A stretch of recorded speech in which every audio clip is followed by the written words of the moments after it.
Hello friends, this is Govind Pandey and welcome to my English YouTube channel. दोस्तों, आज के video में मैं आपको पढ़ाऊंगा केस के बारे में। इंग्लिश में जैसे हिंदी में कारक होते हैं, ठीक इसी प्रकार से इंग्लिश में केस होते हैं। केस का काम क्या होता है?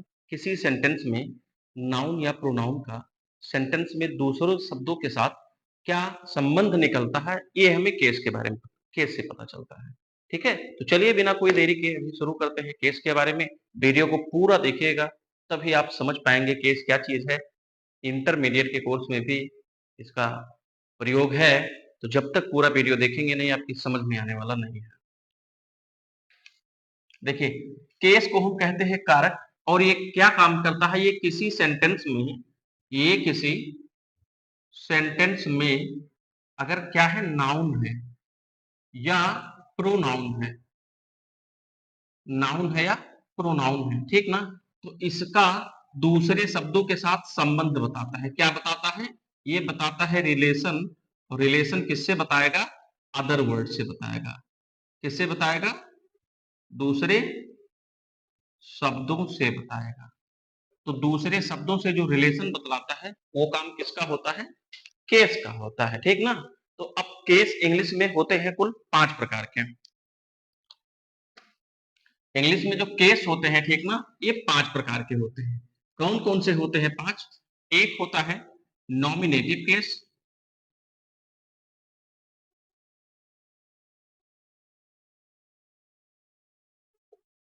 दूसरा होता है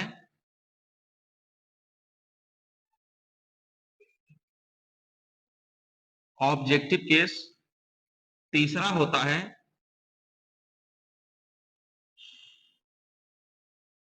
पजेसिव केस, चौथा होता है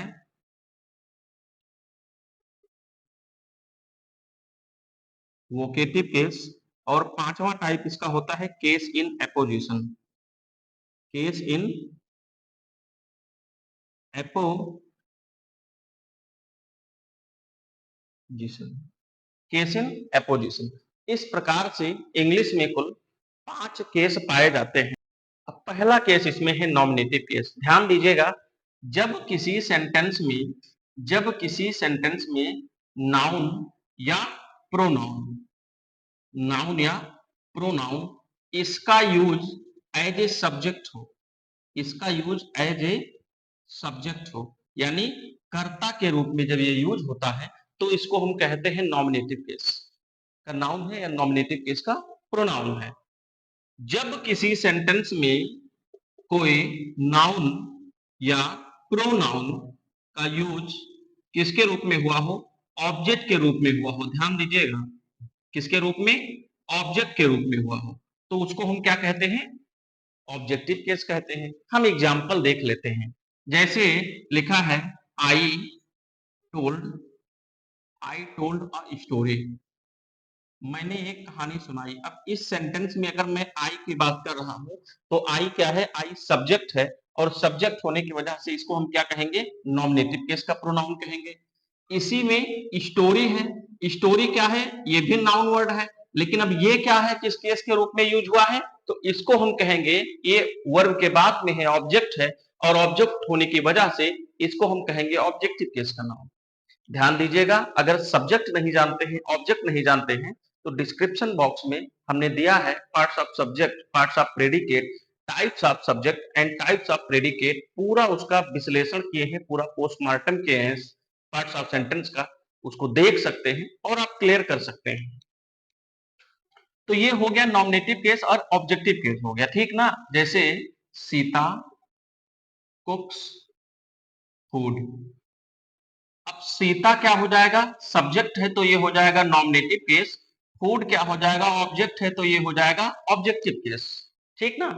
अब तीसरा देखिए क्या होता है। तीसरा जो टाइप है इसका, ये होता है पजेसिव केस। पजेसिव केस क्या होता है? इसमें जब एक नाउन या प्रोनाउन दूसरे नाउन या प्रोनाउन पर अधिकार प्रकट करता है तो उसे हम पजेसिव केस कहते हैं। जब कोई नाउन या प्रोनाउन दूसरे नाउन या प्रोनाउन पर अधिकार प्रकट करता है तो उसे हम पजेसिव केस का नाउन या प्रोनाउन कहते हैं। जैसे एक तो हो गया पजेसिव एडजेक्टिव से, आपको वो भी पढ़ाए हैं आप, जो है पिछले वीडियोज में देख सकते हैं। जैसे माई हो गया, आवर हो गया, हिज हो गया, है ना, हर हो गया, इट्स हो गया, डियर हो गया, ठीक, योर हो गया, योर हो गया। अब ये वर्ड कभी अकेले यूज नहीं होते, इनके बाद कोई ना कोई नाउन अवश्य आता है। माई के साथ आप कहीं अकेले यूज नहीं देखेंगे। My book, my pen, my father, my country, my school, my class, कुछ ना कुछ होगा। Our school, our country, our society, his father, his pen, his bag, her friend, her mother, her father, कुछ ना कुछ इनके बाद होगा।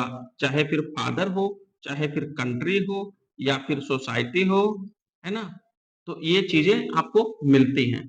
तो एक तो ये हो गया। दूसरी तरह इसको हम कैसे लिख सकते हैं? लिख सकते हैं मोहन काउ, सोहन फादर। अब मोहन की गाय या सोहन के पिता, दोनों रूप में आप देख सकते हैं। मोहन की गाय, इस गाय पर किसका अधिकार है? मोहन का है। सोहन फादर, फादर पर किसका अधिकार है? सोहन का। इसी प्रकार माई फादर, फादर पर किसका अधिकार हुआ? माई का। आवर फादर, आवर हो गया। हिज कंट्री, हिज हो गया। तो अधिकार जहां पर शो हो रहा होता है उसे हम क्या कहते हैं? पजेसिव केस का नाउन या प्रोनाउन कहते हैं। चलिए फटाफट देख लेते हैं फोर्थ टाइप इसका क्या होता है। तो फोर्थ टाइप होता है वोकेटिव केस। वोकेटिव केस किसे कहते हैं? जब किसी नाउन या प्रोनाउन को, ध्यान दीजिएगा, जब किसी नाउन या प्रोनाउन को, प्रोनाउन को डायरेक्ट संबोधित किया जाए। क्या किया जाए? संबोधित किया जाए या एड्रेस किया जाए, है ना। जब हम एड्रेस करते हैं तो उसे हम क्या कहते हैं? वोकेटिव केस का नाउन या प्रोनाउन कहते हैं। जैसे भी कहते हैं कि Mohan come here, come here, sit down Raju. Netaji लोग स्पीच देते हैं तो क्या बोलते हैं? Brothers and sisters please vote for the country, है ना। तो अब इसमें देखिए मोहन को बुलाया जा रहा है। मोहन कम हियर, मोहन बैठ जाओ। सिट डाउन राजू, बैठ जाओ राजू। यहाँ आओ मोहन। भाई और बहनों कृपया देश के लिए वोट दीजिए। तो ये क्या है? भाई और बहनों वर्ड क्या हो गया, या फिर राजू वर्ड क्या हो गया, मोहन वर्ड क्या हो गया? इसको हम बुला रहे हैं या संबोधित कर रहे हैं, और ऐसे नाउन को हम क्या कहते हैं? वोकेटिव केस का नाउन कहते हैं। अरे बात समझ में। अब लास्ट में आता है केस इन एपोजिशन। देख लो केस इन एपोजिशन क्या है। केस इन एपोजिशन को हम कहते हैं कि जब दो या दो से अधिक वर्ड किसी एक ही नाउन के लिए, एक ही वर्ड के लिए प्रयोग में आए हों तो उसे हम कहते हैं केस इन एपोजिशन। जब दो या दो से अधिक वर्ड, जब कोई फ्रेज या जब कोई वर्ड किसी एक ही नाउन के लिए प्रयोग में आया हो तो उसे हम कहते हैं केस इन एपोजिशन। और इसका एग्जाम्पल आप कैसे देखेंगे? इसका एग्जाम्पल आप यहां से देख सकते हैं कि जैसे doctor Kalam, doctor Kalam a great scientist, a great scientist is called the missile man, the missile man. अब डॉक्टर कलाम क्या फिर है? अ ग्रेट साइंटिस्ट है, जो इन्हीं के लिए लगा हुआ है। इनको क्या कहा जाता है? मिसाइल मैन कहा जाता है। तो इधर तो हो गया ऑब्जेक्ट, ऑब्जेक्टिव केस। ये हो गया आपका सब्जेक्ट वाला, यानी नॉमिनेटिव केस हो गया। लेकिन अ ग्रेट साइंटिस्ट वर्ड जो है ये डॉक्टर कलाम के लिए लगा गया है। तो जो वर्ड किसी एक ही वर्ड के लिए लगाया जाता हो, प्रयोग में आता हो, उसे हम क्या कहते हैं? केस इन एपोजिशन कहते हैं। एक और एग्जाम्पल देख लीजिए। Mahatma Gandhi, Mahatma Gandhi our father of the nation was a great leader, a great leader। Mahatma Gandhi हमारे राष्ट्रपिता एक महान नेता थे। अब ध्यान से समझिएगा, हमारे राष्ट्रपिता, our father of the nation किसके लिए लगा है? महात्मा गांधी के लिए लगा है। भाई our father of the nation कौन है? महात्मा गांधी है। ठीक, तो जो वर्ड किसी एक ही नाउन के लिए लगा हो, एक ही नाउन के लिए यूज में आया हो, उसे हम क्या कहते हैं? उसे हम कहते हैं केस इन अपोजिशन। तो फ्रेंड्स, इस प्रकार से आपने सीखा कि केस 5 प्रकार के होते हैं। Nominative case, objective case, possessive case, case in apposition और वोकेटिव केस। ठीक, पांचों का डिटेल हम दिए हैं। इस वीडियो को हर बार की तरह पूरा देखने के लिए, अपनी ग्रामर स्किल को मजबूत करने के लिए, मेरे साथ इस यूट्यूब पर बने रहने के लिए आप लोग को कोटि कोटि धन्यवाद।